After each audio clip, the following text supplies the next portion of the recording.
Hey, everybody, welcome back to View from the Top podcast, where we help growth-minded men who desire momentum in their business, their family, and their finances get through the valleys and up the mountain to their very own view from the top. Hey, today, Aaron is off for this episode, but we are going to be sharing a recent roundtable talk from Derek Champagne on abundance and human connection, keeping focus on what matters most and not being distracted. Hey, you all know that loneliness has quickly become an epidemic. Technology taking our eyes off of the target. As men of courage, we've got to put a spotlight on this. Hey, I've known Derek since 2016, man, and it's been a privilege to know him, learn from him through his vast experiences in business and raising his family and how he goes about building relationship. He just does a fantastic job sharing in this roundtable what God has been teaching him about connecting with others, with our teams, our customers, our wives, our children. Man, he really leans in and challenges us. He shares personal stories that resonate with us. And man, he's really going to help motivate us to engage with other humans in our lives in a very meaningful way. He does share a quick video clip in the beginning that's really fun about the three amigos that we've linked in the show notes. And man, it's the scene where the three amigos are crossing the desert on horseback, just dying of thirst. And two of them are struggling, and one has an abundance of water, man, and he just wastes it. So, all right, let's get rolling. Derek, take it away. Today, I'm talking about abundance, the human connection, and admin kept asking where my slideshows are. That's usually what I'm doing. And I had like 3 versions, and I'm just like, I can't use a slideshow today. I want to look at the guys. We're talking about human connection. So I need to see reactions. So if you're on screen, that helps me. That gives me energy. So thank you. I shared this in the community. I shared a quick video if any of you saw it. And I just said, I really don't want to give this talk. And the reason I didn't want to give the talk, by the way, I'm honored to be here and I'm excited to talk today. But I didn't want to talk about this particular topic. And the reason I didn't want to talk about it is because it convicted me last time I did it, and it bothered me. And what's worse about it is I gave it in 2019, and I dusted it back off. I'm like, wow, this is relevant. I kept trying to put it back, and it kept crawling back out on top of speeches. I pushed it back, and it crawled back out again. I'm like, okay, this one we need to talk about. And so I'm going to start today. I'm going to actually read a few of the pre-questions that I gave you guys in the community, because I want you just to hear them for a second, because I think they're important to set the stage. Abundance through human connection. The first question I ask is, in what area of your life are you having trouble being present, and with whom? For example, it could be your kids, your spouse, your aging parents, some employees, your neighbors. I got a neighbor like that. Who are you having trouble being present with? What is causing this distraction? Like, what is fighting for your attention when you're with this person? Like, what makes it so hard to be present? I hear dads often, including in ISI, go, man, when I come home, it's just so hard. It's hard to put on the dad hat. It's hard to switch gears. I have so much trouble being present because I have all these other things happening, other distractions. Third one, the one we don't like to talk about, how much does technology contribute to your distractions? We're going to talk about some of those today. And then if you guys look back through the community, you'll see I shared my screen time, which I was embarrassed to do, but I did it. I shared my screen time of how much screen time I watched, and I shared it with you guys. So go take a look at it in the community later. I'll retag some of it. That was a hard moment for me because it was higher than I thought, but it did improve, and I'll share that with you. I'm going to share a video. I know no slideshow, but I got 2 videos to share today.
It's okay to laugh.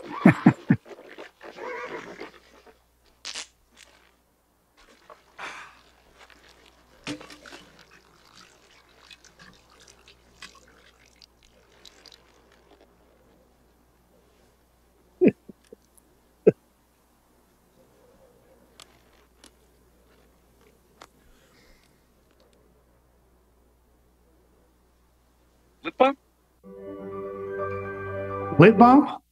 An iconic scene, right? What my wife and I love comedy. We love going to comedy shows. One of my favorite things about comedy is that it's absurd most of the time, right? You laugh because it's absurd. Who would possibly have a full canteen and have that abundance and just let it drop on the ground and waste instead of sharing it with somebody else? See where I'm going with this today? See, I will say that at any given time in our life, including today, we have run into all three of these kinds of people. Some of them are in this room right now. In fact, one of the three are in this room right now, all three. And the first one is the one who has just enough for himself, right? That's Steve Martin. He's got just enough for survival, but not enough to share with anyone else. In fact, he might be looking around and he's kind of operating from the bottom of the Maslow's hierarchy pyramid. It's just survival, no abundance. Can't even fathom sharing with somebody else because he doesn't have enough even for himself. And he's probably looking envious about the person that has more, right? We see that in our life quite often. The other person is Martin Short, who goes for just a sip of water, just enough for survival, and gets nothing but sand, like not even enough for sustenance, as looking at the others almost hopeless. And we've got our third one. We've got Chevy Chase, who not only does he have abundance, he's got abundance. He has a full canteen, and that's what we're going to reference today. How do you have a full canteen, right? Abundance through human connection. He has a full canteen, but the absurd part about it is that he throws it on the ground and wastes while people are looking at him. What's even more absurd than that to me is that he has no self-awareness to even realize why people are looking to him. And so he offers them something that they don't need that will not help them. Lip balm. They're dying in the desert. It's absurd. But we see those three kinds of people each day. And so, I want you guys to be thinking as we talk through this is, where are you at? And that's one of the questions we're going to talk through is, where do you fit? And that's one of the purposes of ISI, is so that when we need to borrow courage, when we need help, when we have questions, when we're in a tough situation, we can lean in to someone that has a full canteen, we call a full cup here, and they can help invest in us and vice versa. My challenge today is, what if we're not aware of it? What if we're like Chevy Chase and we are not even aware that there's others around us that need it and that we can offer it to? Just oblivious to the needs around us. So we need human connection. It's not just something we want or crave. We need it for survival. The first man, like we see evidence in the first chapter, the first book of the Bible, we see Adam. Adam needed a helper. It was not good for him to live alone. He was isolated. Even with his presence with God, he goes, hey, I'm going to create you a helper. Adam needed it. If you go back to this, let's fast forward a little bit. Now let's go to the caveman days. You go to the caveman days and you guys have heard of the hieroglyphics and all the writings on the cave walls. They're writing successes and warnings and celebrations. And you can see all that communication happening even before they had a language like we have to speak and communicate and encourage one another. So it's been happening for a long time. I heard this a while back, so it's not mine. I'm going to say author unknown. Said that every person has an invisible sign over their head that reads, make me feel important. Every single person has a sign that says, make me feel important. Even the guy that was cutting me off in traffic yesterday with a big jacked up truck while I'm trying to drive down the road and bring my kids to school. And he's on my bumper and I can't switch lanes. And my wife's saying, slow down. I'm like, I can. We'll speed up, move lanes. I can't. That person has a visible sign, right? That says, make me feel important. But every person you run into today, every single person has a make me feel important. Guys, I was thinking back of a memory that really stands out to me. It was a small moment, but it stands out to me really big. It was a small act of kindness. In my early 20s, I just sold a business. I moved to California. My dad actually dropped me off at the airport hotel. This was back before helicopter parents. And I just sold the business. I had a little money in my pocket. Early 20s, I'm like, I'm good. I'm going to conquer the world. And my dad gave me a hug. He said, see you later. Where are you going to live? I'm like, I don't know yet. I had a U-Haul and a car towed on the back of my U-Haul. And I was just ready to meet. And the people that were supposed to meet me in LA, they didn't come out for several months. And I started going through isolation. We talk about that word in ISI a lot. I have personally experienced it. And not only did I go through isolation, I started to separate myself from a lot of things. Some things from my past started coming up, some disappointments, some hurts from my childhood. And I separated myself from my family. I separated myself from God. And I just shut down and isolated. It was a scary, dark place to be. I've only shared that with a few people. I share that with brothers who I love if I think it can be helpful. And I started to have thoughts that were about harming myself. And then what was my value of being in this world? On the outside, I looked like I was doing just great. Money, healthy, in the music industry. On the outside and the inside, desolate. Desolate and isolated. I remember one day as I was having these thoughts, and it didn't, thank God it didn't last very long, but it was a season. And many of you have been there, or you have someone in your life who is going through that and you don't even know it because on the outside, you can't tell that they're thirsty, that they need help. I remember going to this coffee shop one morning, and this little old man, this is before cell phones, so he couldn't be distracted, which we'll talk about more in a minute. This little old man saw me and he went back, the door shut on me. He went and he grabbed it and he held it open for me. You can still see his face, his giant ears, little hunched over man, probably 80s. And he said, he looked me in the eyes, like looked at me, really looked at me. He said, "How are you doing today, young man? How are you?" And it shook that one comment. This is 24 years ago, guys. I'm telling you about the time a man said hi to me. Those of you that know me well know that I don't take things for lightly. I wouldn't just I would just share a story that's insignificant. It was significant to me. That guy's long gone. But he always looked at other people and said, that's a human. They have an invisible sign over the head, and I'm going to make sure that they feel important. Here comes a human being. I'm going to take a look at him. I still remember that to this day. Can you believe that? That's incredible. Some of you are naturally gifted at this. I'm not. I'm somebody that is socially awkward and not great, believe it or not. Some of you think I'm socially outgoing. That's awkward at having deep conversation and leaning in and checking on somebody. It does not come natural for me. By the grace of God, I'm learning, but it's not a natural thing for me. I tend to go towards isolation, or I tend to look towards distractions so I don't have to lean in as much. It's uncomfortable sometimes. We find ourselves engaging less and less with our social connection. There's this disconnection happening right now with increase of technology. And technology is not the enemy, but replacing it for human connection is. We're using technology right now. It's a great ally for us to connect and bond and build deeper relationships. Some of you are going through a tornado watch maybe right now. You're in tornado weather. I'm in tornado alley myself. Many of you can relate to that. If you're not, I'll give you a quick explanation. There's two kinds of heeds that you need to have when the weather person tells you something. There's a tornado watch and there's a tornado warning. And as a kid, I didn't always know the difference. It's really important to know the difference. If the weatherman or your app tells you there's a tornado watch, it means conditions are right. So be alert. Be alert and watch your surroundings because a rotation could form. Okay, I got that. Tornado warning means it has been spotted on the ground. Take cover immediately, right? You guys know that having that out in that area. Find the inside of your house, take shelter now, prepare for 100-mile-an-hour winds. You get the whole message, right? My kids know because the first time that they experienced a tornado warning, they heard Dad's voice for the first time that just said, "Emily, Eli, get in the basement now." And it was said in a way that my daughters welled up in tears because she was like, "Oh, Dad's protecting us right now." And they rushed down the basement for safety. We had a tornado warning several months ago that took out a bunch of our town. It was devastating.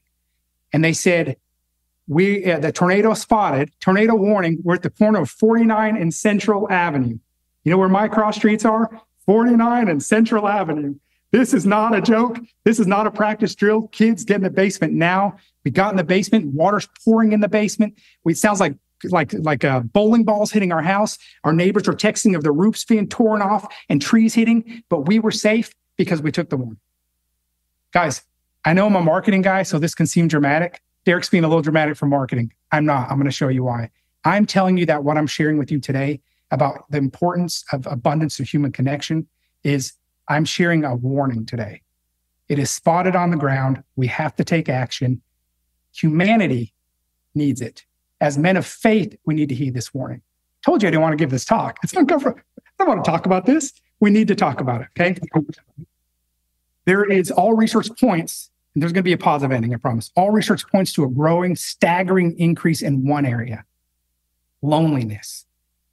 Breaks my heart because isolation leads to loneliness. Loneliness leads to depression. Depression leads to hopelessness. Hopelessness is the opposite of humanity. It's a bad place to be. Loneliness. New research. When I first gave this talk in 2019, I was floored by the research. It said that 25% of all people surveyed said they are lonely. They have no close friend or confidant outside their immediate family. That was in 2019. So I pulled out my notes a few months ago, getting ready for this. I'm like, okay, it's 25%. And I think my video report even said 25% that I put in the community. Guess what, guys? 2019, we have 25% loneliness. Technology is increasing like this. The opportunity to have virtual relationships and virtual communication and substitutes increases like this. At the same time, the pandemic happens and creates isolation like this. It's a graph that goes straight up since 2019. In the past 5 years, I said warning, right? In the past 5 years, those surveyed, the conservative surveys say it's over 40% of people say they are in extreme loneliness. The other surveys say over 50% describe themselves as feeling lonely and isolated. Just think about that. That's heartbreaking as men of faith who are called to love God, love others, and make disciples. What's our commandment? Go love our neighbors ourselves. And here we see the skyrocketing loneliness and isolation. That's why we're doing what we're doing here, is making sure we don't have that happen. And then we're leaders. This conversation is for leaders at the highest level.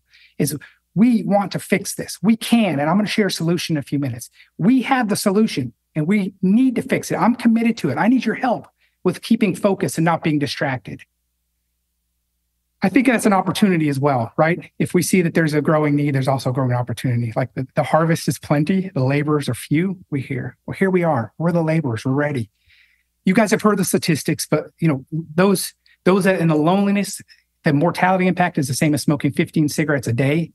Loneliness increases risk of cardiovascular disease, depression, anxiety. In the elderly, this is called the hidden killer. But guys, it's not just happening with the elderly. The statistic I told you about the over 50%, the highest number at risk is ages 18 to 22 years old. 18 to 22-year-olds are the loneliest. That's our next generation. Those are the people I want to pass the torch to in the next few years. That's from a selfish standpoint, my investment. Those are our people. They're coming up behind us. Where's our mentorship? Where's our pulling people out of isolation? 18 to 22 years old. The highest at risk. Suicides are at an all-time high right now. As I have a friend, a kid that I got to coach, one of my son's best friends. My son came back from a sleepover early. They drove him home, and my son was weeping.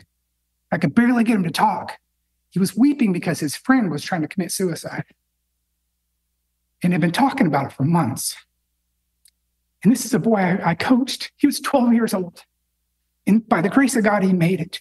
And good men came alongside him and good leadership, but his mom had passed away the year before. And his family was busy, and they were all different ages, and they didn't have time to focus on him.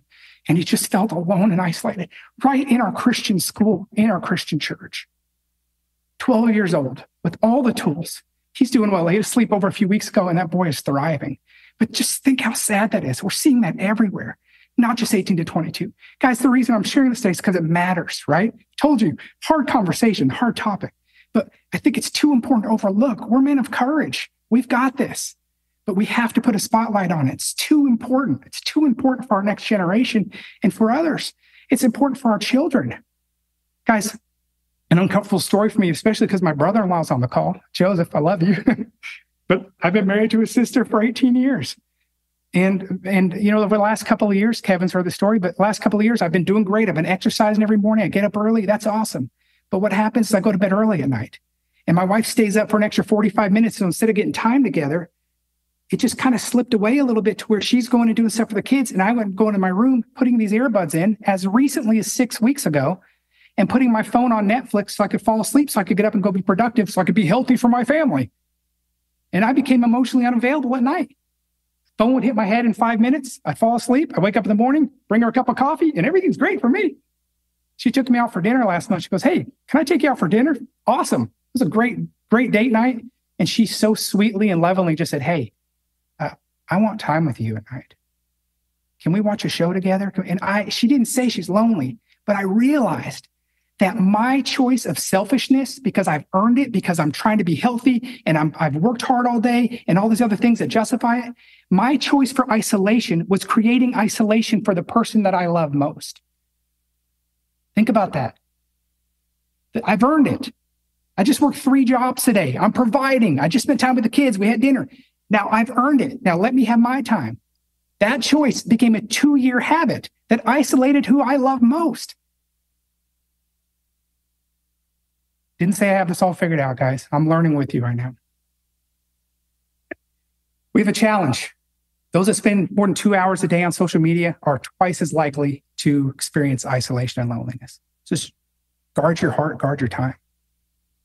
Guard your heart, guard your time. These are statistics. These are from research and neuroscience books.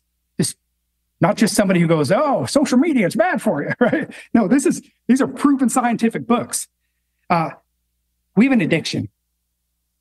All of us do. Most of us do. I do. I have an addiction. When we're happy, we release particular neurochemicals, including oxytocin and serotonin, as well as dopamine. And we wait for it in anticipation of reward. You ever heard your phone go ding and you go check it? Ever felt your phone vibrate and you go check it? Ever felt your email go ding and you're like, oh, let's take a look. You didn't have to do it. You were getting a reward, a dopamine release into your body. How cool is that? Like, that's actually pretty cool if used the right way. Problem is, we check our phone 200 something times a day. One of the research studies said the most avid users touch or swipe their phone over 5,000 times a day. Conservative is 2,500. And that makes sense. You know, scrolling and typing, you're working on your phone. I get it. 5,000 times a day. No wonder we're distracted. Back to the topic. How can we possibly have a canteen full of abundance to pour on others when we're so distracted? And distraction is the number one enemy to abundance, and distraction is the number one enemy to having intentional human connection. And we numb ourselves with distraction because it just feels better sometimes. It just does. It feels better sometimes to just check out. Guys, I've heard a bunch of men, including some at ISI, who say, man, I don't have time for a quiet time. Or man, I'm having trouble getting XYZ done. And then they're going, I get lost on stories or social media. I'm like, okay, there's part of it, right? That might be part of it. Humans are starving for meaningful connection. Guys, Dr. David Feigenbaum, I got to interview him. He was a Division I quarterback, all-star at what he did, and he contracted cancer. And he went into the field that he went to because his mom had passed away of cancer, so he was about to be a doctor, and he was read his rights 6 times. 6 times. Imagine being read your last rites 6 times. And I just said, hey, what does that feel like? And they, by the way, they told him there's no cure. No one's been looking for a cure because fewer than 100 people in the world ever had it. So good luck. He said it felt lonely. I felt absolute loneliness. Absolute loneliness. There's another cost of distractions I'll go through just quickly. Neuroscience shows us that we have a limited resource. And I think this is key. Like, we have a limited resource for attention. When we don't realize that, we'll just give it away, right? But you actually have a limited resource. So how do you have a full cup? Well, you're intentional about how you have it. How do you have a full canteen? You're intentional about how you keep it. Every single time that we're making decisions, we are using a measurable amount of glucose. Showing that office distractions eat up about 2.1 hours a day. That's how much productivity is lost in the average office per employee. People are changing tasks up to 20 times an hour. Isn't that crazy? 20 times an hour. And it takes about 25 minutes to get back to your original task if you ever even get back there at all. So our brain was designed like our prefrontal cortex. It was designed to handle distractions. So to know that we have a limited supply, I think is important. And then to know that your brain was actually built for distraction. I think we need to know how we're riding this horse, right? Like if I'm going to ride this horse, it's going to buck. I need to know how to tame it a little bit. Your brain needs that. It works really well for things like driving. You ever gotten in your car and like, oh, I'm going to run to the grocery store. You hop in your car and then you arrive at the grocery store. You don't remember anything in between. You might have been looking at signs. You had cars coming the other way. Do you know how much it takes to steer a car when another car's coming your way? Your brain is subconsciously going, stay over here. Don't hit that car. Turn your signal here. Slow down. Speed up. You're probably playing a podcast. You might be singing. You're looking around. You're doing all those things at once. Your brain is amazing. By the way, Your Brain at Work by Dr. David Rock. Your Brain at Work. A great book. Has all these facts in it. You can nerd out on it and learn how your brain is capable and the warning of distractions. Dr. David Rock says the challenge is we have not realized the true cost of distractions. They use up what turns out to be a limited supply of attention. So distractions make us far less effective. And I would say far less effective. It says far less effective for impulse inhibition, for influence, for attention, for perspective memory, for cognitive flexibility. And I would say for compassion and for awareness. So we didn't know how to ride our horse, our brain, and what it's capable of. As men of faith, we know that, well, Hebrews tells us that human beings are created in the image of God. Imago Dei, Latin for image of God. I just think back to the simplest command. I think we overcomplicate things sometimes. I'm not saying it's easy. Like I have to walk around in this flesh every day, and this is daily submission. But our instructions aren't complicated. We complicate them. They're pretty simple. What are we supposed to do? Love God, love others, make disciples, love your neighbors yourself. Okay, but what else? No, give me something easier. Love God, love others, make disciples, love your neighbors yourself. I can't do that, right? That's what we're called to do. Like, it's pretty straightforward. It's not too difficult, except that we've got this brain and we've got our distractions. Play the next video for you guys. 122 friends, yet I'm lonely. I speak to all of them every day, yet none of them really know me. The problem I have sits in the spaces between looking into their eyes or at a name on a screen. I took a step back and opened my eyes. I looked around and realised that this media we call social is anything but when we open our computers and it's our doors we shut. All this technology we have, it's just an illusion. Community, companionship, a sense of inclusion. Yet when you step away from this device of delusion, you awaken to see a world of confusion. A world where we're slaves to the technology we mastered, where information gets sold by some rich, greedy bastard. A world of self-interest, self-image, self-promotion, where we all share our best bits, but leave out the emotion. We're at our most happy with an experience we share. But is it the same if no one is there? Be there for your friends, and they'll be there too, but no one will be if a group message will do. We edit and exaggerate, crave adulation. We pretend not to notice the social isolation. We put our words into order until our lives are glistening. We don't even know if anyone is listening.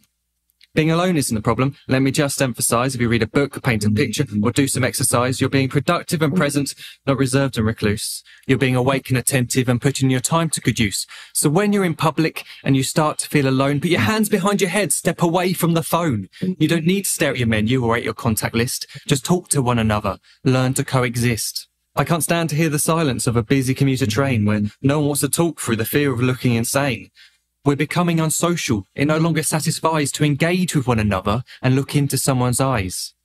We're surrounded by children who, since they were born, have watched us living like robots and think it's the norm. It's not very likely you'll make world's greatest dad if you can't entertain a child without using an iPad. When I was a child, I'd never be home. Be out with my friends on our bikes we would roam. I'd wear holes in my trainers and graze up my knees. We'd build our own clubhouse high up in the trees. Now the park's so quiet it gives me a chill. See no children outside and the swings hanging still.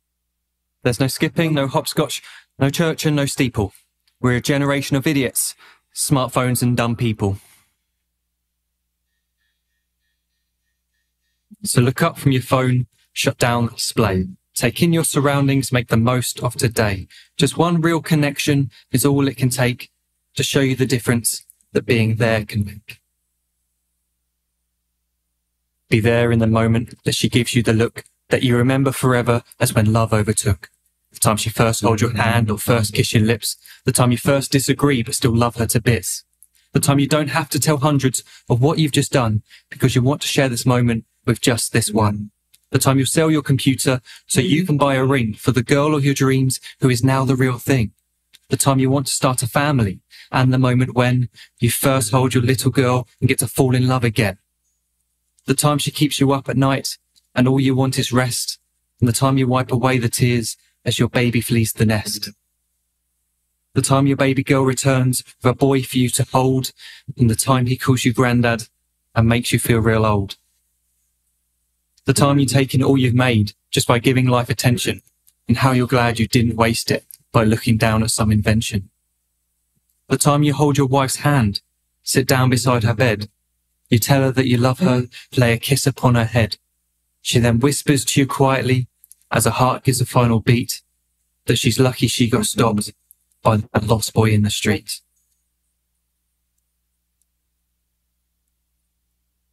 But none of these times ever happened. You never had any of this. When you're too busy looking down, you don't see the chances you miss.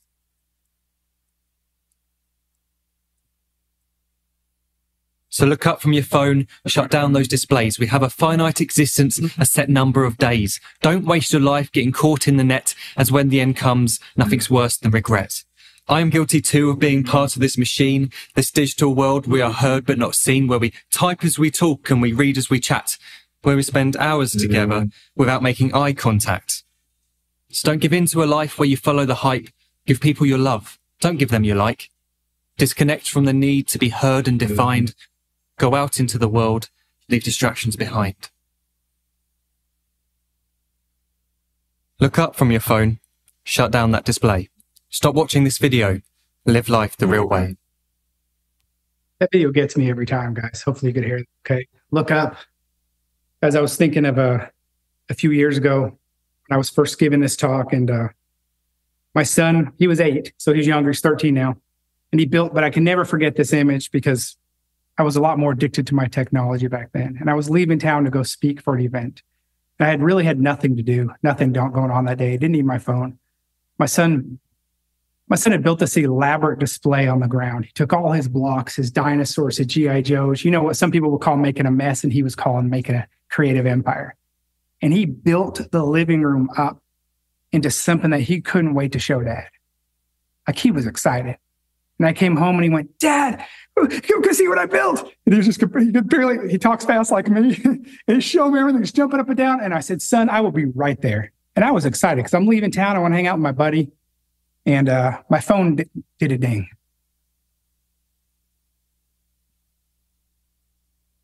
And I just thought, I'll go check it. "Be right there, son." And then it dinged again. And then I said, "I'll just check this real quick." And I checked something else. I got to Anaheim, California, in the lobby, and I realized I had never gone back. I'm a good dad. I'm a very present dad. But in that moment, I think about what my son did. I didn't go back. He couldn't possibly compete with the dopamine rush I was getting by checking something I had no need to check. I'm not a doctor. I wasn't saving lives. I was home to be with him. Never went back. It happened a few times. And I could see something with my son where when he would come to ask me something, if I looked busy, he would just walk away. And if I had my phone in my hand, he would step back. Again, I coach my son's basketball. We're recording right now. I'm a good father. But there was a season where that was too much. And my son would follow me into the room if I forgot my phone and say, "Dad, you left your phone in the other room." "Son, it's a Sunday morning. I don't need my phone from the living room to the bedroom or from the living room to the kitchen." But he thought I needed it. Guys, I want to, as we close right now, I just want you to kind of bring up front and center some of those people in your life that you love. Just be thinking about the people in your environment. I call them our stakeholders, right? My family, my employees, my neighbors, my community.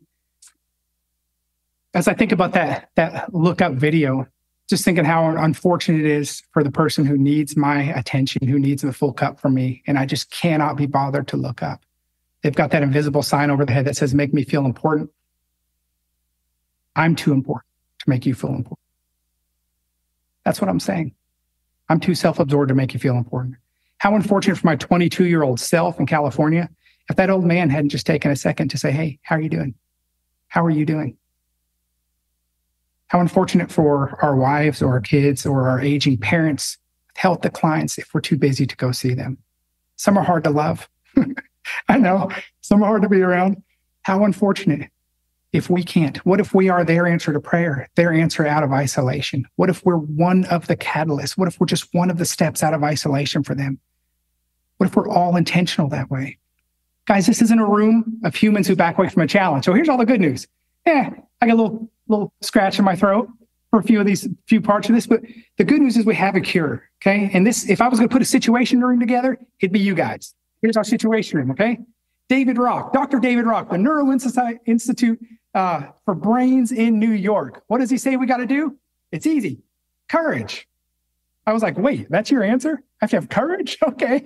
Well, that's not a formula. He said it takes courage. It's the only way to fix it. Like, we have a problem, and the only way to fix this addiction and distraction is courage. Number one, he says, remove temptation. Like, you've got to remove it right away. I know guys who are taking whatever that distraction is. Guys, for some of you, it's pornography. For some of you, it's social media. For some of you, it's a combination of both. Whatever that distraction is, you've got to have the courage to remove it. If you don't have the courage on your own to remove it and you have a problem right now, you need to borrow courage. I was at an event. Kevin and I both had a day where we called our wives to borrow courage. Hopefully it's okay that I say that, Kevin.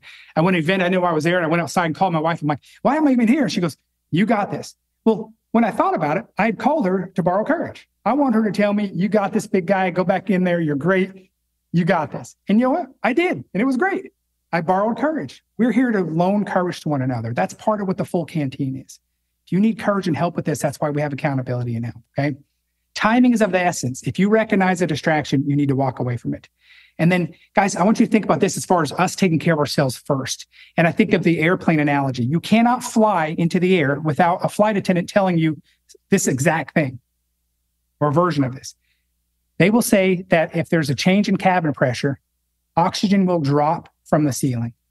And you need to put that on your face first so that you are good, and then you need to put it on others. And so you need to make sure that you are good before we can help others. That's the first step. Like, I need to be good. I've got to be good so I can help other people be good, or I can't help others the same way. Guys, we need the full armor of God. And you don't put the full armor of God on in the middle of battle. That's why I strongly recommend a morning time prayer and devotion. Like, set the day right.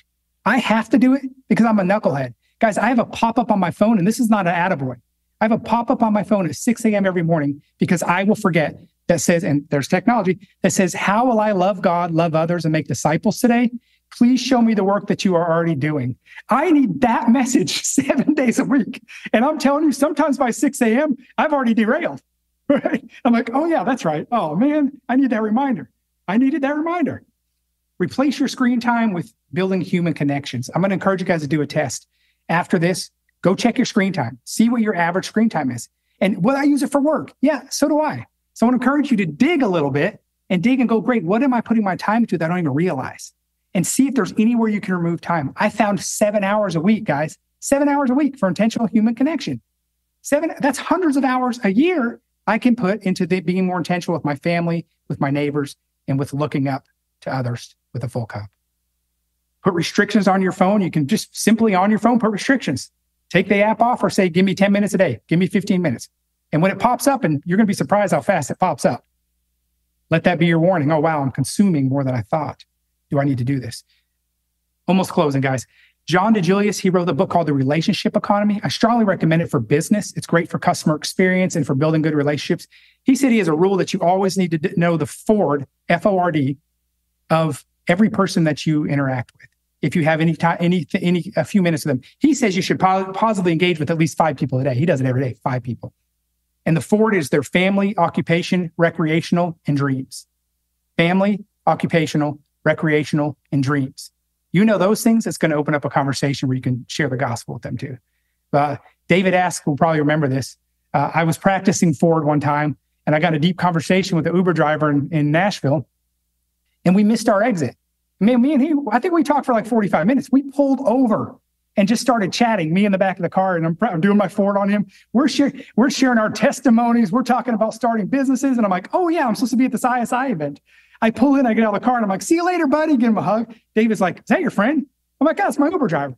David runs back over, gets his name. I think you guys went to lunch a couple of times, right, David? Yeah, look at that. An Uber driver that we didn't know. Never met him before. And so look at the opportunities you have to build relationships just by knowing the Ford and caring. Look up, put your phone down. You want to seem like a lunatic? There's a test for you guys if you're on your phone all the time. You want to seem like a lunatic? Go in a public place and don't have your phone out. Go sit in the doctor's office. I tried that the other day. I sat in the doctor's office with my phone down. I'm just looking around, smiling, seeing who I can make a Ford with. And people are looking at me like closing their coats and moving the other direction. They thought I was crazy because I wanted human connection. That's crazy now. Can you imagine that? That's actually considered crazy now. But it's because people aren't comfortable with it, not exposed to it enough. And so we have a chance with a full cup. Dr. Feigenbaum. Here's what Dr. Feigenbaum did. Remember I said he read his last rites 6 times? He realized that if there was going to be a cure with his last breaths, he said, I'm going to figure it out. Imagine having the weight of the world on you. No one's looking for a cure. No one is going to. And you realize it's up to you to find it. Guys, he lives in remission now. I got to interview him. He lives in remission. He has a wife. He has kids. He found some experimental drugs that saved his life. And I said, what is life like for you? He said, I don't do anything most people do. I don't waste time on social media. I just focus on people, and I focus on my mission and the vision that I have for my life. And he's a good Christian guy now. He said, I am living in overtime. He said, Derek, when you play in overtime, remember, Division I athlete and last rites 6 times. He said, every single day that I live, I'm in overtime. I'm in my 4th. When I met him, he was in his 4th overtime. He said, I'm in overtime number 4 right now. And when you're living in overtime, you play differently than when you think you're in the regular game. We are living in overtime. What if we could live like we're in overtime? What if we found the cure? We have it. Will we share it? May we live out each day in each relationship like we're in overtime. In closing, John DeJulius, who I mentioned in Relationship Economy, he has a pop-up on his phone that he has every day. He gave me the idea. And his says, act as if today is the day that you will be remembered for how you treat others. Act as if today is the day that you will be remembered for how you treat others. So guys, I want to encourage you to look up and to look up. Look up to our Heavenly Father for our strength and for our motivation. Like, how do I love others? How do I love others? If I have trouble focusing, well, a prayer that I pray often because I'm not naturally gifted is I say, Father, please help me to love others like you do. Because you say that if we seek you, you'll give us the desires of your heart. And if can my desire to have a heart like yours? If so, then that's a guaranteed win, right? Delight in the Lord, he will give you the desires of your heart. Okay, my delight is to have a heart like yours. Okay, here's your desire. Guaranteed win. If we look up to the Father, we're guaranteed to win in this life. And we're guaranteed to have an overflow of love to care about what he cares about, which we know what it is. And then we can look up and share love with others. Thanks for the time, guys. I appreciate you letting me share today. Wow, man, I'm not sure about you, but that was sure convicting for me. What a dopamine rush am I allowing to interrupt or disrupt the relationships that matter most in my life? Man, I wonder if we're honest with ourselves. How are we really doing with prioritizing what matters most to you in relationship with your wife, maybe your son, your daughter, your parent, your brother, your partner, your employees? And we've got to be honest with ourselves, guys. What distraction do we need to remove, to eradicate right now? And as Derek said, who do we need to borrow courage from? Well, as we close this episode out, if this message from Derek resonated with you, there are more roundtable events like this each and every month inside the ISI community. What you didn't get on this episode today was the Q&A with Derek, as well as the mastermind breakouts and small groups that we did after Derek presented. And you can only get that by being part of these virtual roundtable events each and every month. If you want to find success and significance, if you want to hang out and be around guys like Derek, if you want to go further together, go to isibrotherhood.com to learn more. Well, go make this week a masterpiece, guys, and we'll see you next week.